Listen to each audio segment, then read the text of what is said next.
দীর্ঘ রাজনৈতিক ক্যারিয়ারে রাজপথে আন্দোলন সংগ্রাম, বারবার কারাবরণ আর প্রতিকূল সময়ে দলের হাল ধরে রাখা সবকিছুতেই সামনের সারিতে ছিলেন বিএনপি মহাসচিব মির্জা ফখরুল ইসলাম আলমগীর। ত্যাগ ও নেতৃত্বের স্বীকৃতি হিসেবে তাকে পরবর্তী রাষ্ট্রপতি প্রার্থী হিসেবে মনোনয়ন দিয়েছে বিএনপি। রাজপথের দীর্ঘদিনের লড়াকু এই অভিভাবককে রাষ্ট্রের সর্বোচ্চ পদে দেয়ার সিদ্ধান্তে উচ্ছ্বসিত তৃণমূল থেকে শুরু করে দলের কেন্দ্র পর্যন্ত। অগ্রিম শুভেচ্ছা জানাই আগামী দিনের রাষ্ট্রপতিকে। কারণ মির্জা ফখরুল ইসলাম আলমগীর সবার কাছে গ্রহণযোগ্য একজন ব্যক্তি, এবং একটা দেশের রাষ্ট্রপতি যদি এই ধরনের মানুষ হয় তাহলে অবশ্যই সবার মত ও পথকে নিয়ে দেশ এগুতে পারে। তবে এই খুশির খবরের মাঝেই নয়াপল্টন থেকে রাজনৈতিক অঙ্গনে এখন একটি প্রশ্ন, কে হচ্ছে বিএনপির পরবর্তী মহাসচিব? গুরুত্বপূর্ণ এই পদটিতে কার উপর আস্থা রাখছে দলের শীর্ষ নেতৃত্ব?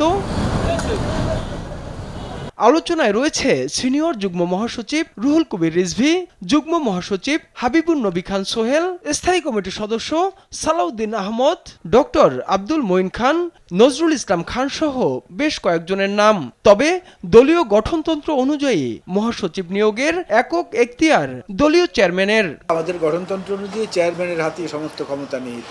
তো উনি এখান থেকে চলে যাওয়ার পরে যে পদগুলো শূন্য হবে সরকারে এবং দলে, সেগুলো আমার বিশ্বাস যারা জাতীয় স্থায়ী কমিটির যারা রয়েছেন তাদের সঙ্গে এবং প্রয়োজন বোধে অন্য কারো সঙ্গে আলোচনা করেই এই পদগুলো পূরণ করার ব্যবস্থা করবেন খুব দ্রুতই। মাঠ পর্যায়ের নেতাকর্মীদের আকাঙ্ক্ষার প্রতিধ্বনি যেখানে পাওয়া যায় বা প্রতিচ্ছবি যে সকল নেতৃত্বের মধ্যে পাওয়া যায় তাদের মধ্যে থেকেই বেছে নেওয়া উচিত বলে আমি মনে করি, এবং সেটাই আশা করি যে হবে। আমরা বিশ্বাস করি যে আমাদের মাননীয় চেয়ারম্যান, গণপ্রজাতন্ত্রী বাংলাদেশ সরকারের মাননীয় প্রধানমন্ত্রী, তিনি সত্যিকার যে সংগঠক, সত্যিকার যে উপযুক্ত, তাকেই তিনি বেছে নেবেন, তাকেই দায়িত্ব দেবেন। কাউন্সিল হওয়ার আগ পর্যন্ত যে কাউকে ভারপ্রাপ্ত মহাসচিবের দায়িত্ব দিতে পারেন চেয়ারম্যান তারেক রহমান।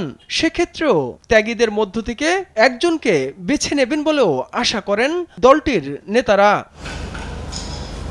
তাইফুর রহমান তুহিন, দেশ টিভি, ঢাকা।